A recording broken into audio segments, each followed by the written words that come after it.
Cinema ரகசியம் நேயர்களுக்கு வணக்கம். இன்று நாம் கொண்டாடும் கவியரசர் கண்ணதாசன் தனது ஆரம்ப காலத்தில் சந்தித்த இன்னல்களைப் பற்றி உங்களுக்கு தெரியுமா? ஆம், அதைத்தான் நாம் இந்த வீடியோவில் பார்க்கப் போகிறோம். ஆரம்ப காலத்தில் சந்தித்த அவமானங்கள் கொஞ்ச நஞ்சமல்ல. பாடலாசிரியராக வேண்டும் என்ற கனவோடு சென்னைக்கு வந்த கவிஞரை ஒரு தயாரிப்பாளர் கொட்டும் மழையில் நிற்க வைத்து துரத்தி அடித்தார் என்று சொன்னால் உங்களால் நம்ப முடிகிறதா? அந்த அவமானம்தான் கவிஞருக்குள் ஒரு வைராக்கியத்தை ஏற்படுத்தியது. மழையில் நனைந்து கொண்டே அவர் சொன்ன அந்த வார்த்தைகள் பின்னாளில் ஒரு மிகப்பெரிய ஹிட் பாடலாக மாறியது. அந்த தயாரிப்பாளர் யார்? கவிஞருக்கு என்ன நடந்தது? அந்த பாடல் எது? இந்த நெகிழ்ச்சியான கதையைத்தான் இன்று நாம் பார்க்கப் போகிறோம். வீடியோவை முழுமையாக பாருங்கள். மறக்காமல் நமது சினிமா ரகசியம் சேனலை சப்ஸ்கிரைப் செய்து கொள்ளுங்கள்.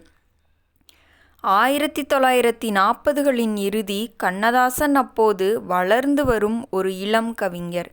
ஒரு தயாரிப்பாளரை சந்தித்து வாய்ப்பு கேட்பதற்காகச் சென்றார். அன்று வானம் கருமேகங்களால் சூழ்ந்தது.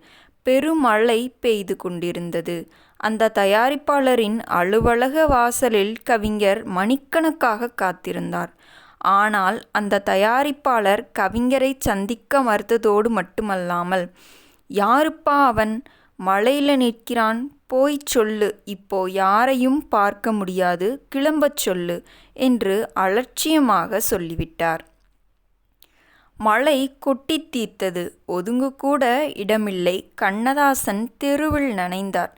பசி ஒரு புறம், அவமானம் மறுபுறம். அப்போது அவர் மழையில் நனைந்து கொண்டே நடந்து சென்றபோது அவருக்குள் ஒரு கோபம் கொப்பளித்தது.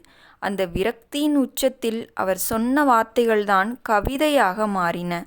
வாழ்க்கையில் ஒருமுறை முன்னேறி வந்து காட்ட வேண்டும் என்ற அந்த வைராக்கியம் அவருக்குள் இருந்த கவிஞனை தட்டி எழுப்பியது. அந்த தயாரிப்பாளர் அவரை துரத்திய அதே வேகத்தில் கவிஞர் காலத்தின் சக்கரத்தை தனது கவிதைகளால் சுழற்றத் தொடங்கினார். அந்த அவமானத்தைத்தான் அவர் பின்னாளில் ஒரு பாடலில் தத்துவமாக வடித்தார்.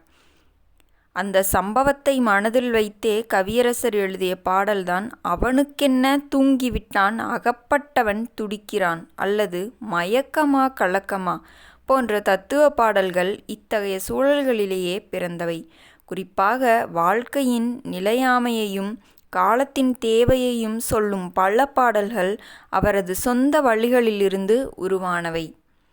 அந்த தயாரிப்பாளர் மழையில் துரத்திய போது கவிஞர் உணர்ந்த அந்த தனிமைதான் இன்று பல கோடி ரசிகர்களுக்கு தனிமையின் மருந்தாக இருக்கிறது.